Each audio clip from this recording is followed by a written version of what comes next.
रायजोनि राजखान्थियाव मैखोम बिफाव गोनां राजखान्थिगिरि आरो बर' सोमावसारनायनि दैदेनगिरि बिएलटि आसाम सरकार भारत सरकारनि गेजेराव बिटिसि सुक्ति जादोंमोन 2003 मायथाइनि 10 फेब्रुवारि खालि बै समनिफ्राय लान्थ्रियै थाद'नाय गैयालासे बिथाङा रायजोनि खामानि मावगासिनो दङ आरो सासे गोहोम गोनां मन्थ्रि हिसाबै दिनैसिम दङ आसामाव। बिथाङा जाबाय मुसे चन्द्रन ब्रह्म। बिथांखौ जोङो दा समाव लोगो हमनो हादों आरो बिथाङा सिडली बियाबनिफ्राय बे खेबनि रायजोनि बिसायख'थियाव बिजाथि गसंदों बिपिएफनि जानानै मुंख'नो गोनांदि महाजोत आरो मित्रजोतनि गेजेराव महादांगा बे बुब्लियाव महाजोतनि जानानै बिपिएफआ बिसायख'थि दावहायाव बारसोमदों आरो दिनैनि समाव मन्थ्रि चन्द्रन ब्रह्मआ माबायदि प्रिपारेसन जानानै दङ बिसायख'थिनि थाखाय जों बिनि सायाव जों मोगा मोगि लानो सिगांनो नोंथांनो खुलुमनाय होबाय सिबिनाय होबाय। नोंथाङा बे मित्रजोत महाजोतनि महादांगा बिसायख'थि बेनि थाखाय बेसेबां प्रिपारेसन? बिपिएफ राजखान्थि हान्जा हिसाबै मानाव गेदेर हाग्रामा महिलारि बिथांनि दैदेननायाव जोनोम जाजेननायनिफ्राय दासिम खेब्रै एसेम्बलि इलेक्सन एबा बिसायख'थियाव बाहागो लागासिनो दङ आरो बिपिएफआ जाय बाथ्राफोरखौ बुंबोदों स्टेटआव गभर्नमेन्ट दानायनि बाथ्रा जोङो खेबथाम जों जिखिनि सिद्धान्त होबोदों बेनो जाबोदों आरो बे खेब्रै बे बारावबो जों बुंनाय लेखा मानाव गेदेर हाग्रामा महिलारि बिथां बुंनाय लेखा आसामाव महाजोत सरकारा जानो थांगासिनो दं। बेवहाय आरोबाव साननांगौ एबा बेखौ सन्देह खालामनांगौ जेबो गैला। दा जोंनि बिपिएफ राजखान्थि हान्जा हिसाबै जोङो सिगाङाव हारसिङै जुजियोमोन। देग्लाय कंग्रेस एआइइउडिएफ सिपिएम सिपिआइ सिपिआइएमएल गासै जोङो 7था हान्जाया जों जिबायदि जयै जों दा इलेक्सनाव बाहागो लादों बे हिसाबै जोंनि थाखाय देग्लाय बिराद गोरलै। सिगांनि तुलनायाव देग्लायनि इलेक्सना जोंनि थाखाय जथेस्थ' जोङो गोरलै आरो दिनै इउपिपिएलआ बा बिजेपिआ जोंनि थाखाय जेबायदि बहाय माने प्रत्याबान एबा मोगा मोगि जानांगौमोन बिथांमोननि स्थितिया बिराद दुरबल। ओंखायनो जों जेबो खस्थ' मोनाखै। दा बे बिसायख'थियाव महाजोतआ देरहाबोनायनि उनावहाय बेसेबां मन्थ्रि मोननायनि आसा दङ बिपिएफआ? बेथ' उननि बाथ्रा। जेखिजाया देरहाखांनाय उनाव गभर्नमेन्ट दानाय समावहाय मोजां सावरायलायनायनि गेजेरजों रायजोखौ जों बोरै मोजाङै सालायनो, जोंनि जातीय समस्याफोर माहारियारि जेंनाफोर आरो जौगानायनि बिथिङाव जों बोरैहाय लांनो बेफोरखौ मोजाङै मोनसे सिन्ताधारानि गेजेरजों जों आवगायलांनो हागोन आरो बे बेलायाव जोंहा आलादा मोनसे रायलायनांगौ आरो साननांगौ जेबो बाथ्रा गैया। मोजां मोनसे बुजाफोरनि गेजेरजों जाजोबगोन। बिजेपिजों नोंथांमोना जयेन जानानै सरकार दादोंमोन आरो फैबाय थानाय समाव नोंथांमोना बिजेपिखौ नागारनानै महाजोतआव जयेन जादों।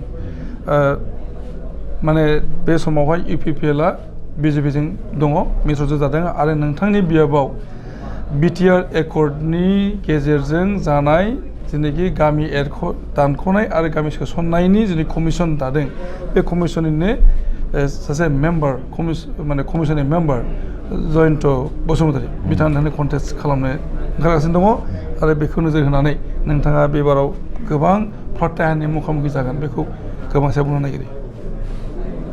बे सोरबा बुंनाया आलादा खोथा, नाथाय जोंहा जयन्त फंबाया बिपिएफनि थाखाय बा आंनि थाखाय बा जोंनि थाखाय बियो जेबो गोब्राब एबा गोरा जेबो नङा। खारन बिथाङा बिसायख'थिनि राजखान्थियाव माने गोदान आरो बिथांनि आङो जेब्लायबो आराम्भनिफ्राय बुंबोदों जे बिथांनि गाहाम हामलायथिखौ आं होयो। बिथाङा जिखिनि मोनसे सिन्ताधाराजों आरो जि राजखान्थि हान्जानि गेजेरजों बेवहाय जुजिनो फैदों बे राजखान्थि हान्जाया दिनैहाय बिटिसि ओनसोल बा जोंनि समस्थियाव जेबो गोहोम गैया। मानो होनोब्ला थांनाय बिटिसि इलेक्सनाव जोंनि सिडली समस्थिनि सिङाव गासै मोनबा बिटिसि एसेम्बलि बिटिसिनि MCLA समस्ति दङ। बिनि बिथोराव जोंहा मोनसेल' जोंनि आखायाव गैया, मोनब्रैयानो BPFनि आखायाव दं। बे इलेक्सना दाख्लैसो मास मोनब्रै सिगां जानाय, गतिके बहाय BPFखौ फेजेननो हानाय खुनु सक्तियानो बहाय गैया।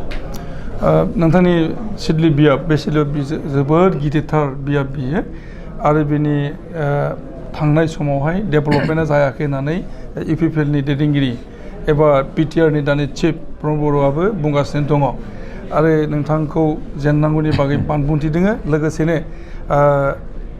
बे खेबाव नोंथांखौ फेजेननायनि गेजेरजों माने बिथांमोना UPPLआनो दखल खालामसिगोन सिडलीखौ बुंनाय जादों।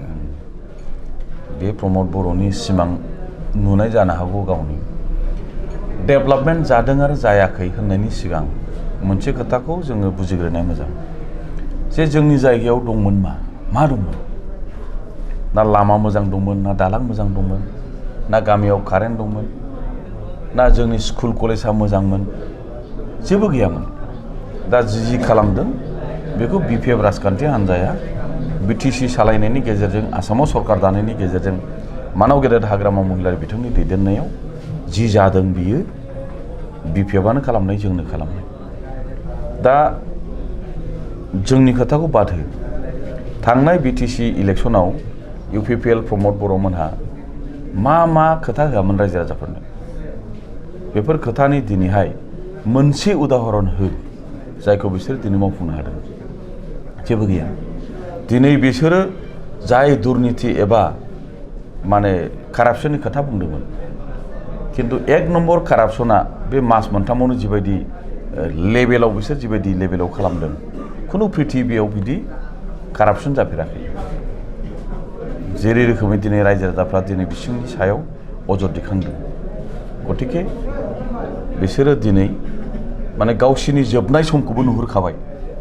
नंखायनो दिनैहाय रायजो राजानि मोनसे बेस गैयिनि थाखाय बिसोर बिराद फ्रास्ट्रेटेड। खुगायाव जेखौ फैयो बेखौनो बुंलाबायो। सिडली बियाबाव आथिखालाव मा जेंनाया बांसिन होननानै नोंथाङा बुंनो सानो? मेनलि जोंनि जायगायाव सोलोंथाइखौ आरोबाव जथेस्थ' दावखो होबावनांगौ दङ। सोलोंथाइ होनोबा बेहाय जोंनि फरायनायनि मोनसे आबहावा बेखौ आरो साबसिन खालामनांगौनि बाथ्रा दङ। आरो माखासे आन्थुगाथुनि इनफ्रास्ट्राक्चार जोंहा लुफुंनांगौ गोबां दंबावो।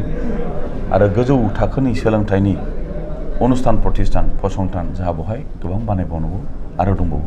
गैथ्रामोन, एसे जाबाय, आरो गोबां जोंहा बानायबावनांगौ दं। बेनिफ्राय इक'नमिक डेभेलपमेन्टनि खेथ्रआव, रांखान्थियारि जौगानायनि बिथिङाव आरोबाव माखासे खामानि मावबावनांगौ दं। आरो बेफोरनि थाखाय जोंनाव मोनसे पिसफुल एनभाइरनमेन्ट, गोजोन थासारिनि प्रयोजन दङ।